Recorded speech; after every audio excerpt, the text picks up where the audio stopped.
There are stories that lie buried, not in the soil, but in the silence between heartbeats. They are preserved in the dust of parish archives, in the brittle pages of a constable's forgotten logbook, in the folklore of towns that time itself has tried to misplace.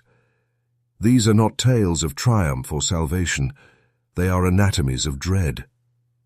We are drawn to them, not for comfort, but for a chilling affirmation of a truth we suspect but dare not voice, that the line between the living and the dead is not a wall, but a veil, thin as coffin silk and prone to tearing.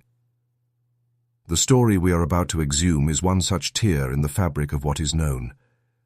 It concerns a man who committed the ultimate trespass, a man who witnessed the solemn, final ritual of his own passing.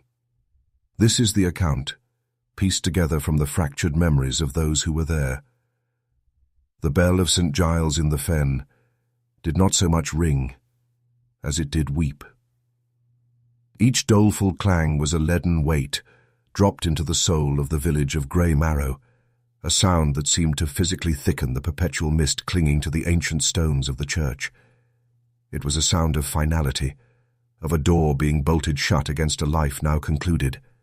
Inside, the air was heavy, a suffocating tapestry woven from the scent of damp wool, wilting lilies, and the sweet, cloying perfume of melting beeswax from 100 flickering candles. The light, struggling through stained glass depictions of suffering saints, was bruised and weak, illuminating the dust motes dancing in the gloom like tiny, frantic spirits. The pews were a sea of black. Hats and veils, coats and shawls, the sombre uniform of grief. Faces were pale, etched with a practiced solemnity. A woman in the front pew, her form convulsed by silent sobs, was Elara Thorne, the widow. Beside her sat Silas Thorne, brother to the deceased, his face a stoic, unreadable mask of granite. Before them all, resting on a heavy oak bier, was the coffin. It was a handsome thing, polished to a dark, watery sheen, reflecting the wavering candle flames like captured stars in a midnight lake. It was the focal point of all this sorrow, the vessel for a man named Elias Thorne, cartographer, scholar, recluse. A man lost to the treacherous embrace of the fens that surrounded their town like a possessive lover. The priest, Father Michael, a man whose face was as wrinkled and weary as an old map, was intoning the eulogy. His voice, usually a resonant comfort, was thin and strained today, as if the very words of mourning were catching in his throat. "We gather here," he began, his voice echoing slightly in the sepulchral silence, "to commend the soul of our brother Elias Thorne to the mercy of Almighty God. Though the fen has claimed his mortal vessel, it cannot claim the essence of the man we knew. A man of quiet contemplation, of meticulous artistry, whose maps charted the known world, even as his own path led him into the unknown." The words washed over the congregation, familiar and formulaic. They were the incantations meant to smooth the raw edges of loss, to impose order on the chaos of death. But order, on this day, was a fragile illusion.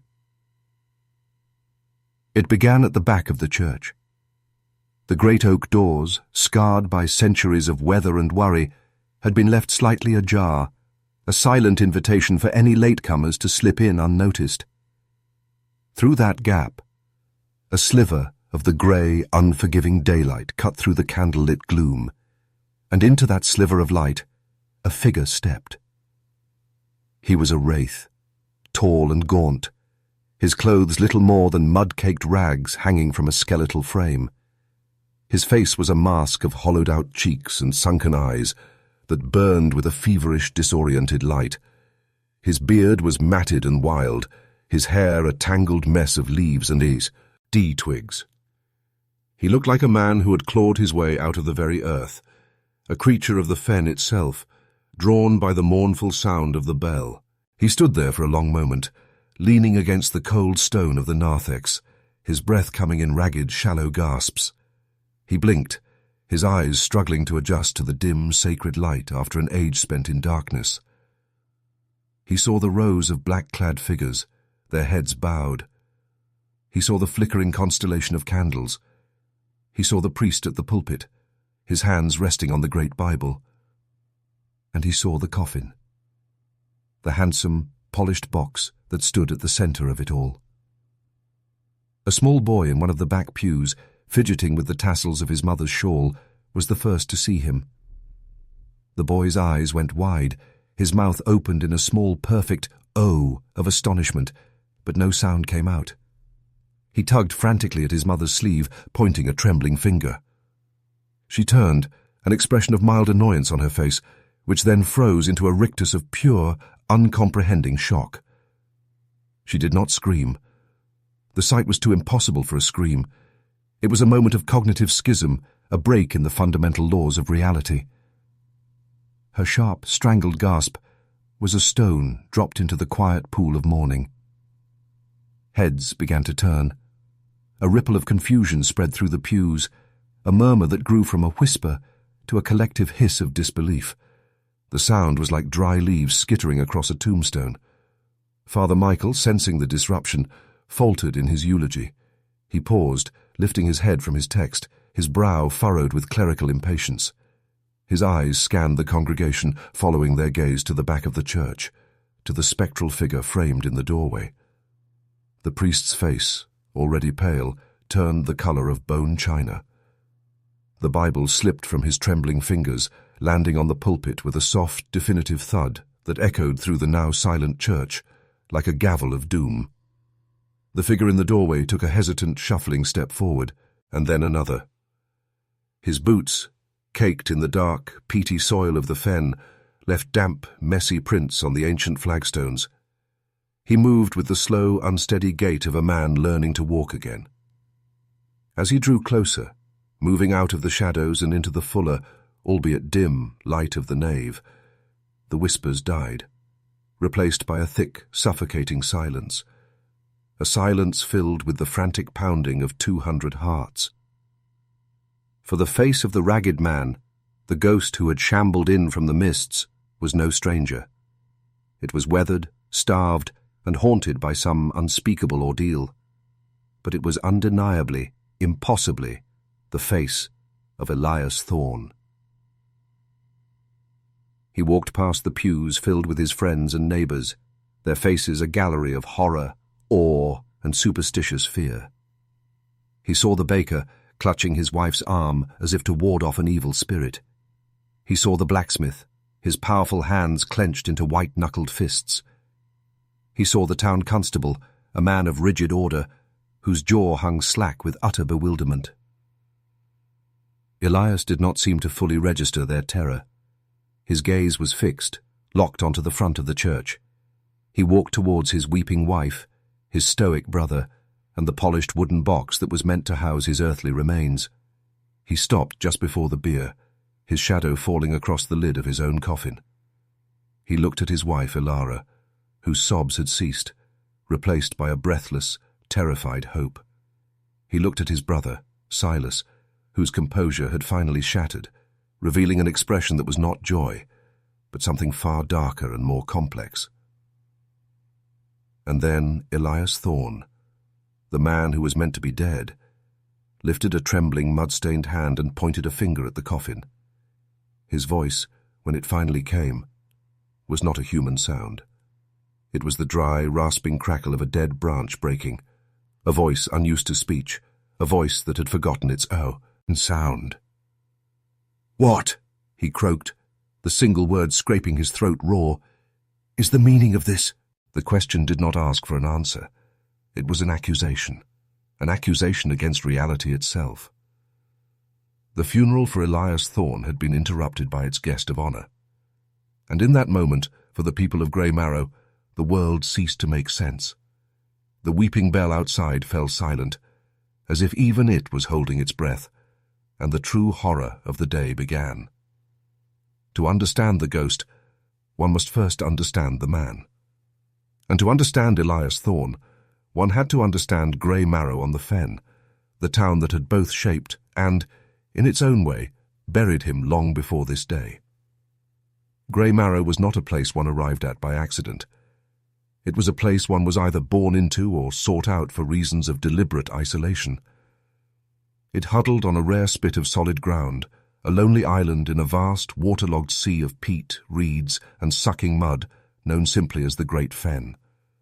Mists were its constant companion, rising from the stagnant waters at dusk and clinging to the moss-eaten slate roofs until well past dawn, blurring the edges of the world and muffling all sound. The town was old, its history written in the bowed timbers of its houses and the leaning headstones in the churchyard of St. Giles. It was a place of secrets, where folklore was treated with the same gravity as the morning news, and where the fen was regarded as a living, breathing entity, ancient, hungry, and deeply possessive. Elias Thorne was not born of Grey Marrow, but he was undeniably of it. He had arrived a decade prior, a man in his late 20s, seeking refuge from the noise and clamour of a world he found increasingly abrasive. He was a cartographer by trade, but an antiquarian and a recluse by nature.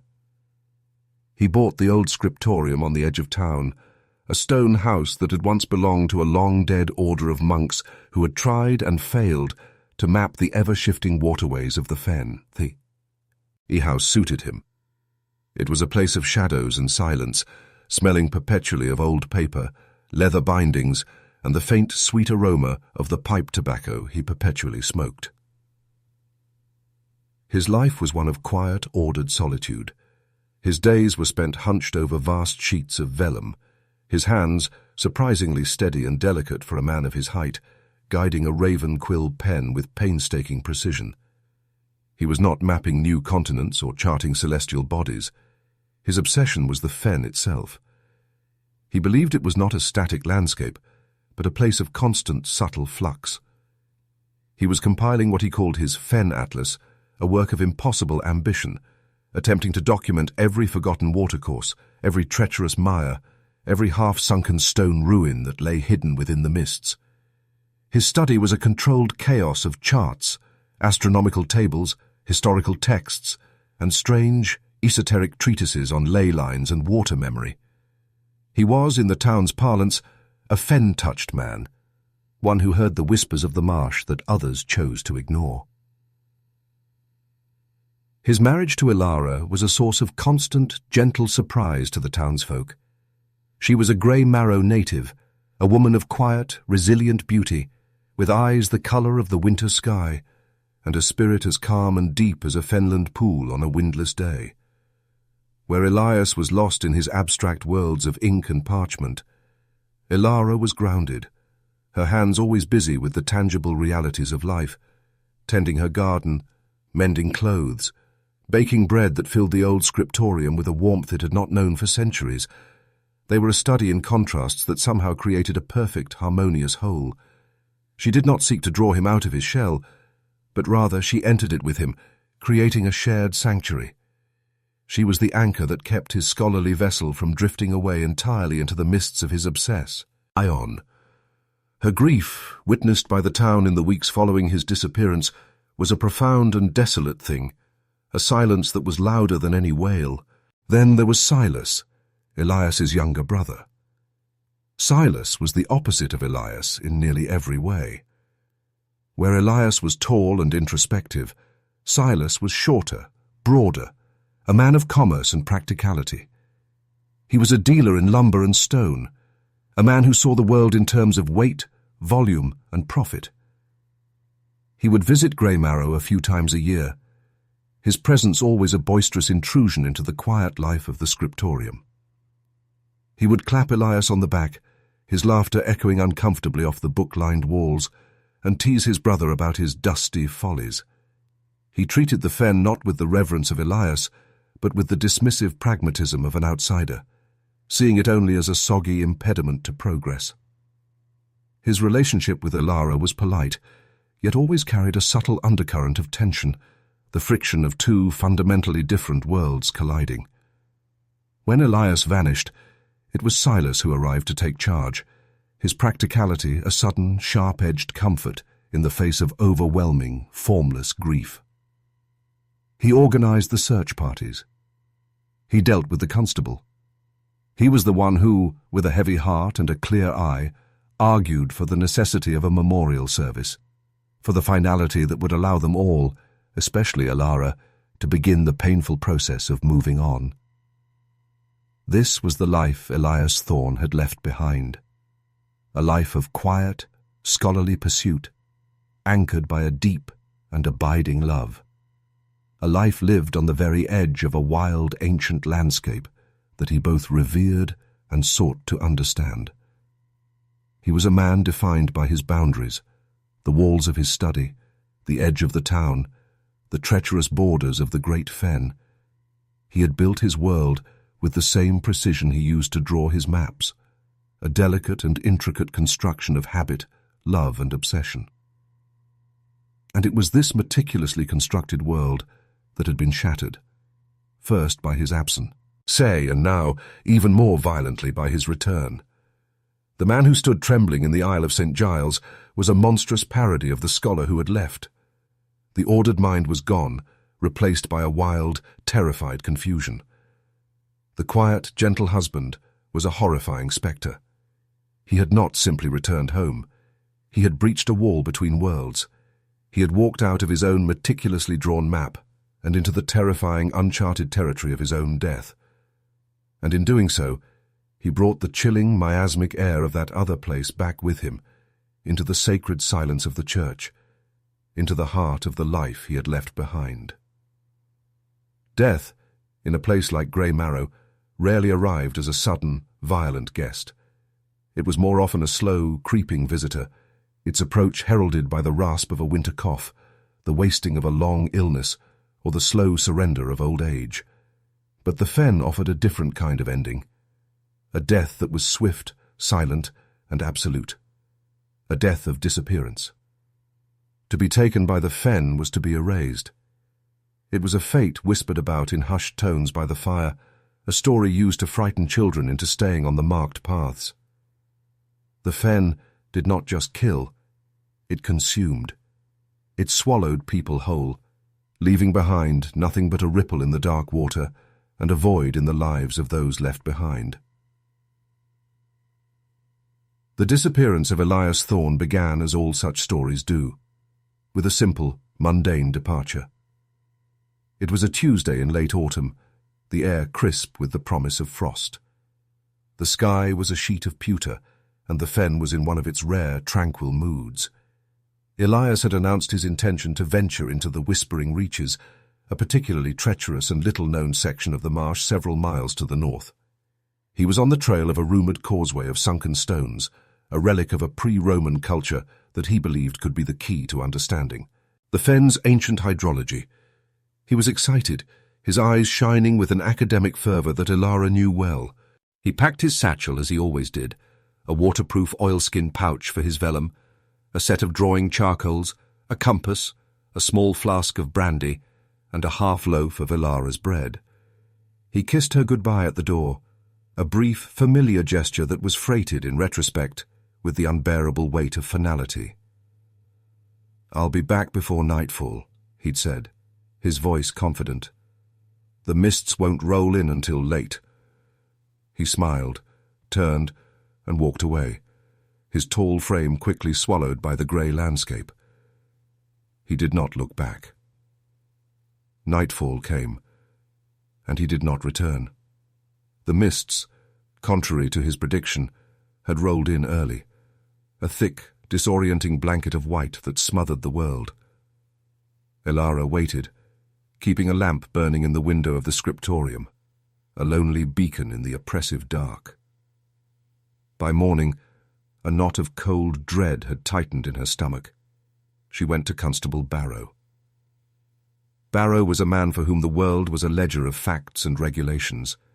He was sturdy, methodical, and possessed of a deep, institutional skepticism for anything that could not be written down in his official log. He was initially reassuring. Elias was a seasoned fen walker, he argued. He knew the terrain better than anyone. He had likely found shelter in an old hunting blind or a shepherd's bothy to wait out the mist. These things happened. But when another day passed with no sign of Elias, even Barrow's methodical calm began to fray. He organized the first search party. A dozen men from the village, farmers, the blacksmith, Silas, who had been summoned by urgent telegram, gathered at the edge of the fen, their faces grim, their hands clutching long poles to probe the murky water and soft ground. They followed Elias's intended route into the whispering reaches, their shouts of his name sounding small and pathetic, swallowed by the immense, listening silence of the marsh. The search lasted for 5 days. It was a grim, exhausting affair. The fen fought them at every turn. Hidden pools of stagnant water disguised by floating weeds threatened to pull them under. Sucking mud clung to their boots, trying to drag them down. The mists would descend without warning, reducing visibility to a few feet, and turning the search party into a collection of isolated, shouting ghosts. They found nothing. No footprints, no broken branches, no sign that Elias had ever passed that way. It was as if the fen had simply opened its mouth and inhaled him. On the 6th day, they found the satchel. It was snagged on the gnarled root of a blackthorn tree at the edge of a particularly deep and notoriously treacherous pool known as the Widow's Grief. The leather was waterlogged and stained, the buckle rusted. Inside, the oilskin pouch had protected its contents. The vellum was damp but intact. On it was a half-finished sketch of the very pool where the satchel was found, and beside the satchel, half buried in the mud, was his compass. The glass was shattered, the needle frozen, pointing nonsensically towards the west. This was the moment that hope died. The discovery of the satchel and the broken compass was taken as conclusive proof. The narrative wrote itself in the minds of the searchers, a story both tragic and familiar. Elias, deep in his work, had misstepped at the edge of the widow's grief. He had fallen in, the shock of the cold water disorienting him. He had struggled, but the weight of his boots and the thick, grasping weeds below the surface had pulled him down. His satchel had been torn from his grasp in the struggle. It was a clean, logical, and terrible explanation. Constable Barrow recorded it in his logbook, his neat cursive script giving the theory the unassailable weight of official fact. Elias Thorne, cartographer, aged 38. Lost to the Great Fen. P. Argo. Assumed drowned in the pool known as Widow's Grief. Effects recovered. Body not found. The search was called off. What was the point? The Widow's Grief was said to be bottomless, a place where the fen's dark waters connected directly to the lightless aquifers deep within the earth. To drag it would be a futile, gruesome exercise. The rumors of his death settled over Grey Marrow like the ever-present mist. The official presumption hardened into accepted fact. He was gone. The fen had taken him. In the tavern, men spoke of his death in low, respectful tones, another cautionary tale to add to the grim anthology of the marsh. Women brought casseroles and pies to the scriptorium, their faces masks of pity for the silent, grieving widow within. Father Michael spoke of the mysteries of God's will and the need for acceptance. But beneath the surface of this communal grieving, other, older whispers began to circulate. The fen was not just a physical place, it was a psychic one. There were those who said Elias had delved too deep, not into the geography of the fen, but into its secrets, that he had been looking for more than just a sunken causeway. They spoke of the will-o'-the-wisps, the spectral lights that were said to lure men to their doom, and how Elias had been obsessed with charting their appearances. They whispered that the fen had not taken him by accident, but had claimed him as a price for the knowledge he sought. His death was not a tragedy. It was a reckoning. The official story, the one of a simple drowning, was the one that was spoken aloud. It was the one that Silas Thorne, with his pragmatic grief, accepted. It was the one that a shattered Ilara was forced to endure. And it was this story, this carefully constructed rumor of death, that led inexorably to the decision to hold a funeral. They needed a ritual to make the absence real. They needed a ceremony to turn a presumption into a certainty. They needed to bury a man who had not been found, to draw a final, definitive line on the map of his life, a line that Elias Thorne himself was about to return and violently erase. The decision to hold a funeral for a man whose body had not been recovered was a deeply unsettling one, even for a town as steeped in strange traditions as Grey Marrow. A funeral is a ritual of the physical. It is centered around the tangible remains of a life, the vessel that once housed the spirit. It is the act of consigning the flesh to the earth, a final, physical farewell. To hold a funeral without a corpse was to perform a ritual on a void, an act that felt perilously close to superstition, a dangerous pantomime of grief. The debate took place in the cold, stone-floored vestry of St. Giles, the air thick with the scent of old hymnals and snuffed candles. On one side was Constable Barrow, representing the law of the land. His position was clear. Without a body, a death certificate could only state, "presumed dead." A memorial service was appropriate, but a full Christian burial was, in his view, a breach of protocol. It was an untidy, ambiguous act that offended his ordered mind. On the other side was Silas Thorne. He had become the de facto head of the family, his grief channeled into a powerful, persuasive practicality. He argued, his voice resonating with grim authority, that Ilara needed closure. The town needed closure. To live in a state of perpetual uncertainty, to always be half expecting Elias to walk out of the mists, was a cruelty far greater than any breach of protocol. "We found his effects. We know what happened," Silas insisted, his fist striking the heavy oak table for emphasis. "We must have the funeral. We must put him to rest, in symbol if not in fact, for Ilara's sake. She cannot begin to heal until we mark the end." Father Michael, caught between the secular law and the pastoral need, was the deciding vote. He was a man who understood that faith was often a matter of powerful symbols. He had seen the toll the waiting had taken on Ilara, the way she seemed to be fading, becoming as grey and insubstantial as the fen mists herself. He considered the traditions of sailors lost at sea, of soldiers fallen on foreign fields whose bodies were never returned. Their communities held funerals, they erected memorials, they performed the necessary rites to guide the soul and comfort the living. "The soul is not the body," Father Michael said finally, his voice quiet but firm. "We do not bury the man, but our memory of him. We commend his spirit to God, a spirit that is no longer tethered to the flesh we cannot find. We will have the funeral." And so the grim preparations began. But this raised a new, even more macabre question. What does one put inside a coffin that has no corpse? To bury an empty box seemed a hollow mockery, a ritual devoid of substance. The coffin would feel light, wrong. The pallbearers would be carrying nothing but air and polished wood. The act would feel like a lie. It was Ilara, in a rare moment of emergence from her cocoon of grief, who provided the solution. Her voice was barely a whisper, but her words carried the weight of profound intimacy. Elias, she explained, had never been much concerned with his own physical body. He lived in his mind, in his work.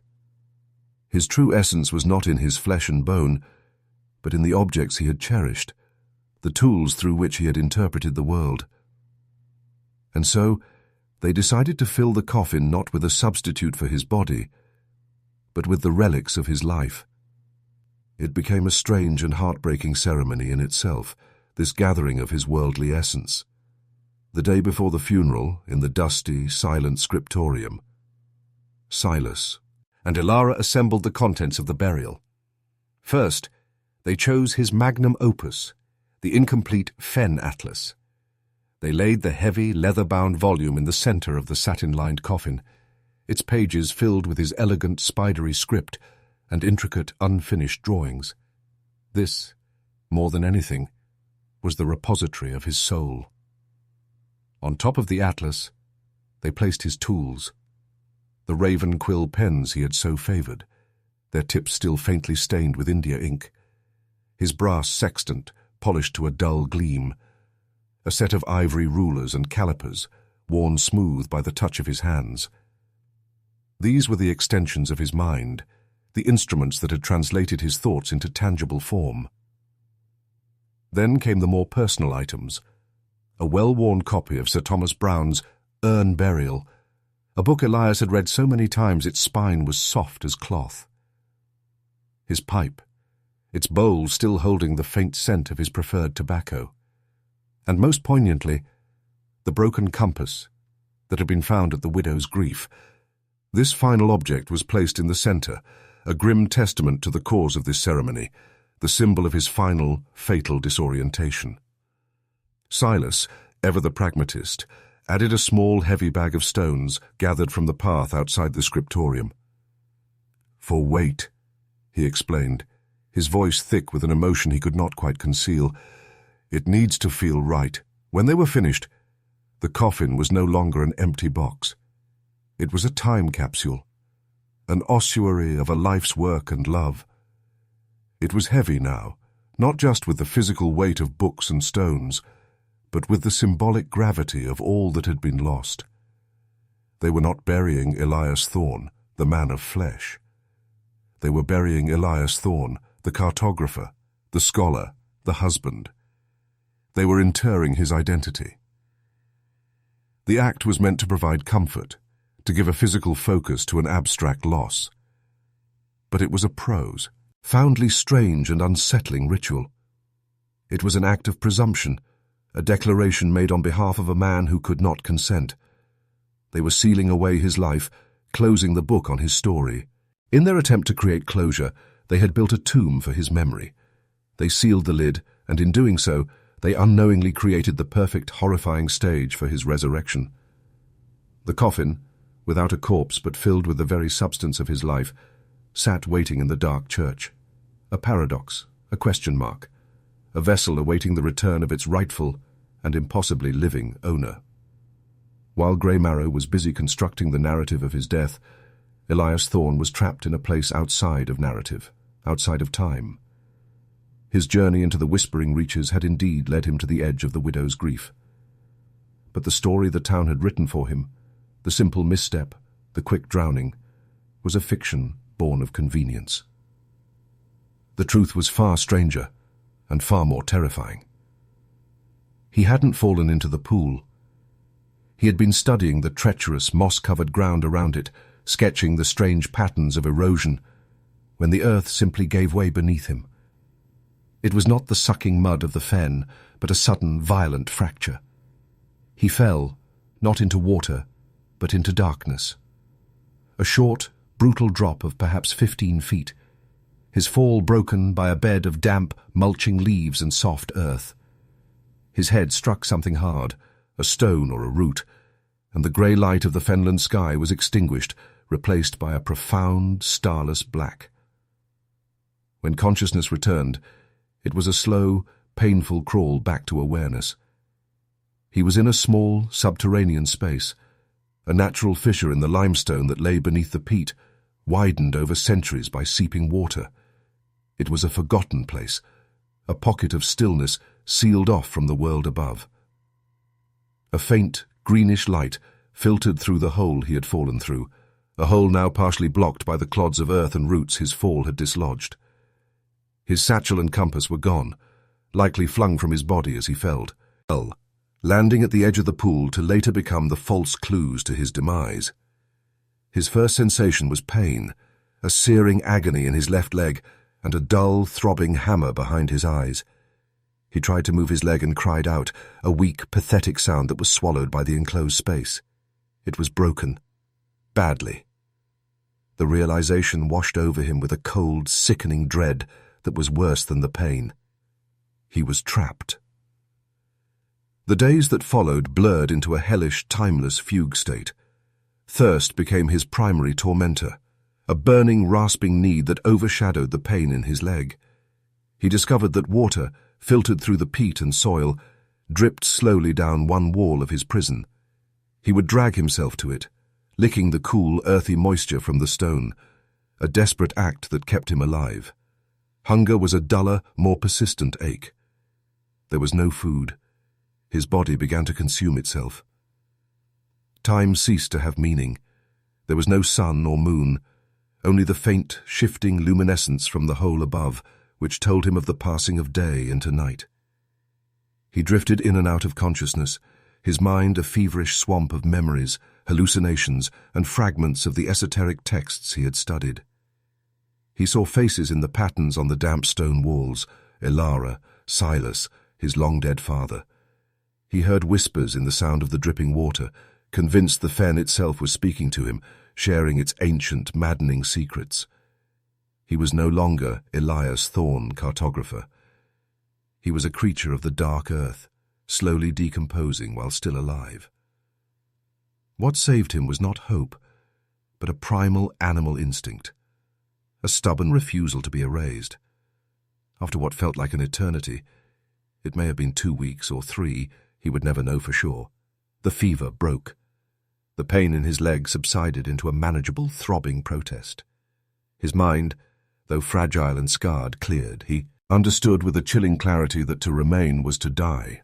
The climb was an act of sheer, agonizing will.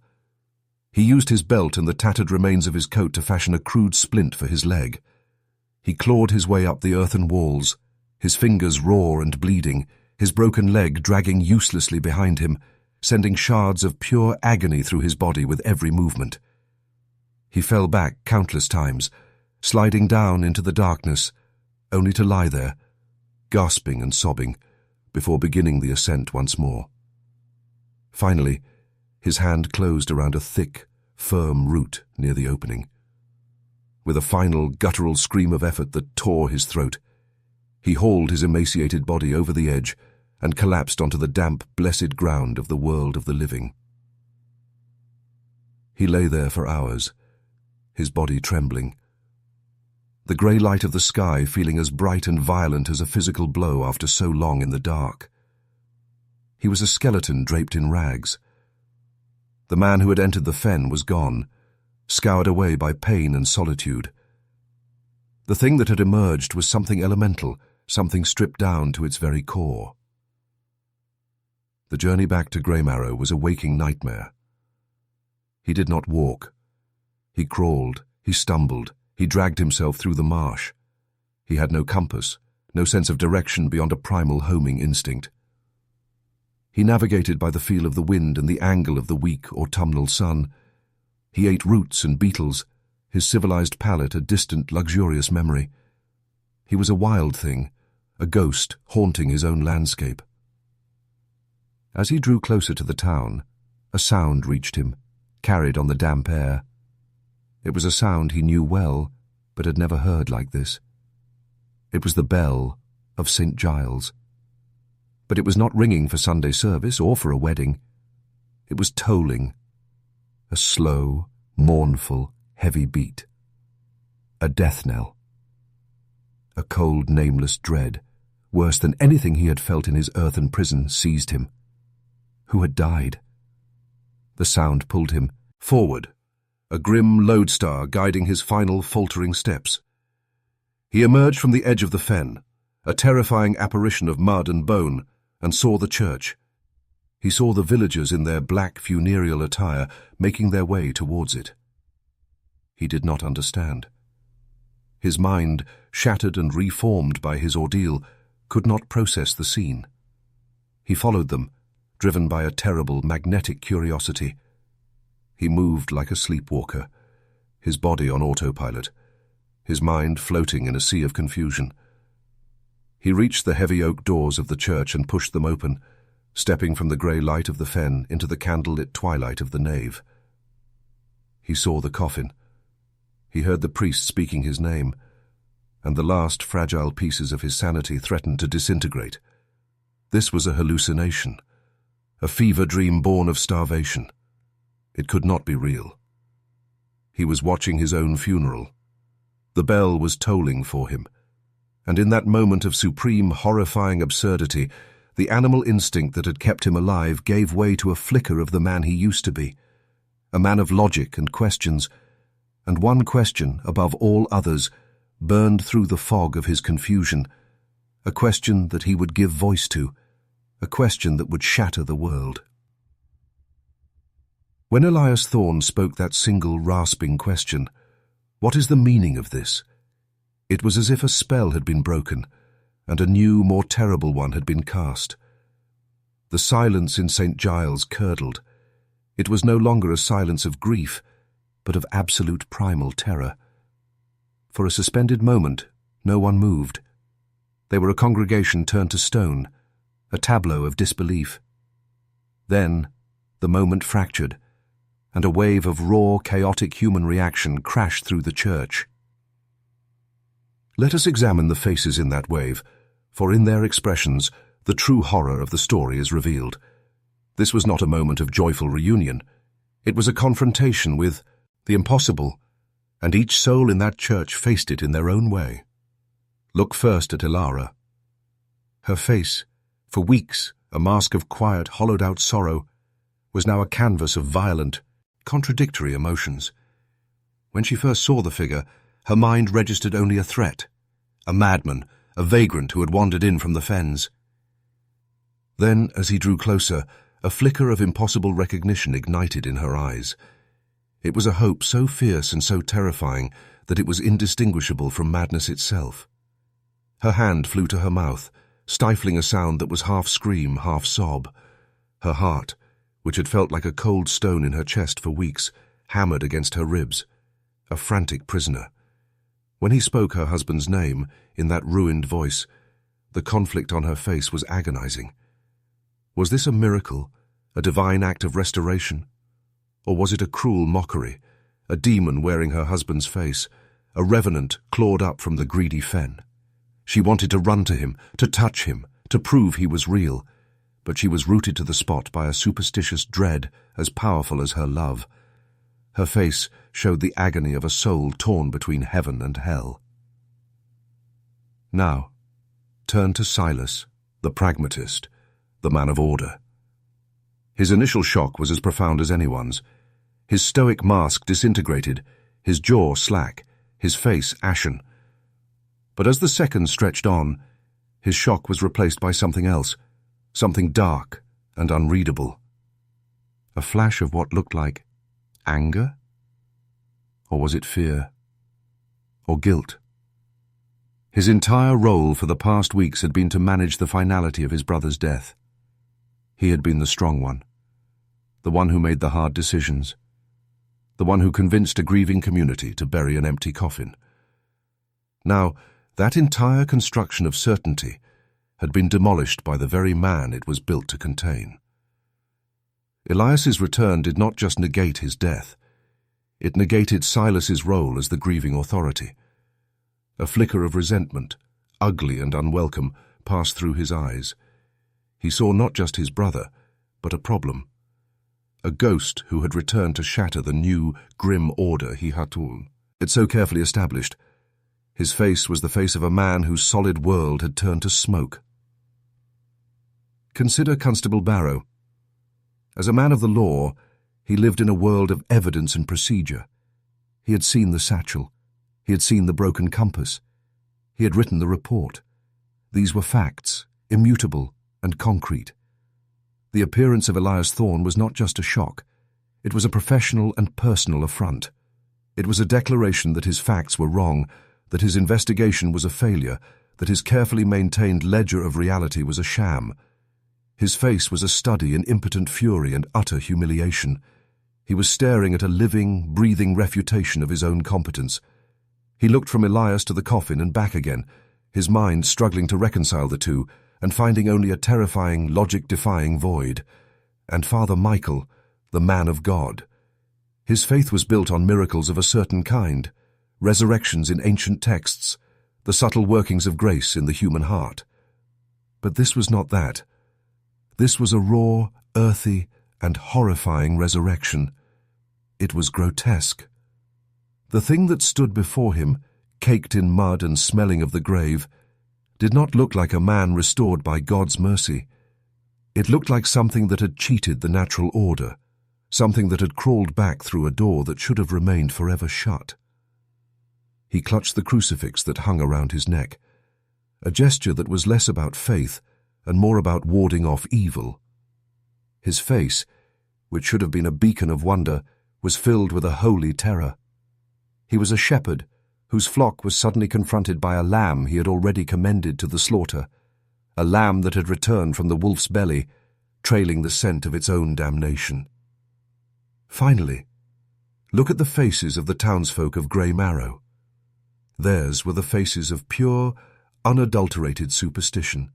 They were a people who lived in the shadow of the fen, who believed in fetches, bogles, and the hungry spirits of the drowned. They did not see Elias Thorne, their neighbour, the quiet cartographer. They saw a revenant, a walking corpse. The fen had taken him, and now it had given him back. But he was no longer one of them. He was a thing of the fen, marked by its darkness. A woman in the third pew fainted dead away. The baker began to pray aloud, not the formal prayers of the church, but a frantic, pagan-sounding appeal for protection. The blacksmith, a man who feared nothing, took a half-step back, his hand instinctively reaching for the iron poker by the church stove, the ancient defense against creatures of the night. The collective shock and terror coalesced into a single palpable wave of psychic force that washed over Elias. He saw their faces, and for the first time since his return, he began to understand not just what had happened to him, but what he had become to them. He was not a survivor. He was a ghost, a violation. He looked at their horrified faces, the faces of his friends, his neighbours, the woman he loved, and he saw not a welcome, but an exorcism. He had returned from the dead, only to find he was no longer welcome among the living. The true horror was not the fall, nor the darkness, nor the climb. It was this. It was seeing the love and grief on the faces of the mourners curdle into the purest, most instinctual fear. A funeral is an ending. It is a full stop, a final punctuation mark at the close of a life sentence. The funeral of Elias Thorne was not an ending. It was an ellipsis, a sentence that had been violently interrupted, trailing off into an unnerving and unwritten future. The ceremony was, of course, abandoned. The congregation did not file out in quiet reverence. They fled, stumbling over one another in their haste to escape the tainted air of the church, to get back to the fragile normalcy of their homes. They left behind a scene of profound disarray, a half-read eulogy on the pulpit, a fainting woman being tended to by her husband, and at the centre of it all, a living man, a grieving widow, and a coffin filled with the relics of a life that was not, in fact, over. The days and weeks that followed were a quiet, sustained nightmare. The official record was, after much bureaucratic wrangling and the profound embarrassment of Constable Barrow, corrected. The death certificate was rescinded. On paper, Elias Thorne was alive again. But in the reality of Grey Marrow, he remained a ghost. He had committed an unforgivable social sin. He had forced his friends and neighbours to grieve for him, and then he had rendered that grief invalid. Their sorrow, their prayers, their shared catharsis. It had all been a rehearsal for a play whose lead actor had unexpectedly shown up to watch from the audience. His physical recovery was slow. Elara nursed him with a devotion that was fierce, yet tinged with a new, strange distance. She would clean his wounds and feed him broth, but her touch was hesitant, her eyes often averted. She was sleeping in a separate room. How could she share a bed with a man whom she had, in her heart, already buried?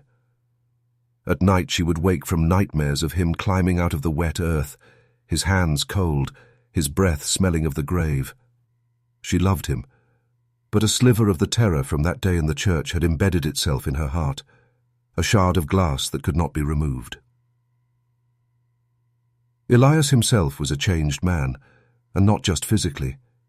The ordeal in the fissure had hollowed him out, but it was the return that truly broke him. He had seen his own absence. He had witnessed the world proceeding without him, had seen the period placed at the end of his name. It gave him a terrifying perspective, a sense of detachment from his own life. He felt like a shade, haunting the rooms of his own house. He would sit for hours in his study, staring at his unfinished Fen Atlas, but he could not bring himself to touch it. The work felt like it belonged to another man, a dead man. The passion that had driven him was gone, replaced by a deep, weary melancholy. The town treated him as an omen. People would cross the street to avoid him. Conversations would fall silent when he entered the tavern. Children, who had once been fascinated by the strange cartographer, now whispered that he was the coffin man and ran from him in fear. They saw the mark of the fen on him, a spectral stain that his survival had not washed away. He had gone where they feared to go and had come back, and for that he could never be one of them again. He was a living memento mori, a reminder of the thinness of the soil on which they all lived. And what of the coffin? For a week it sat in the empty church, a silent, polished monument to the town's colossal mistake. No one knew what to do with it. To burn it felt like a desecration. To bury it felt like a tempting of fate.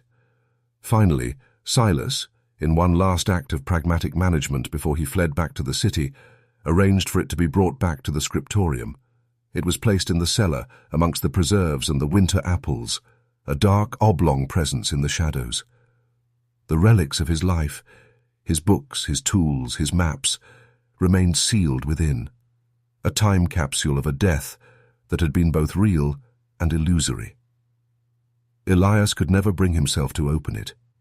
It was his own tomb, and some part of him, he suspected, was still lying inside. He lived for another 20 years. He and Ilara found a way to coexist, their love settling into a quiet, sad companionship, a bond forged not of joy, but of a shared trauma. He never ventured into the fen again. He abandoned his cartography and took up gardening, a safe, terrestrial pursuit. He grew old. His hair turned white, his emaciated frame filled out. But the haunted look in his eyes never left him.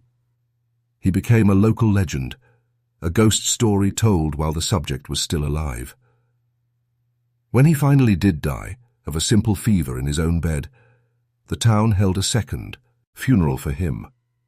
It was a subdued, uneasy affair. They placed his body in a new, simple pine box.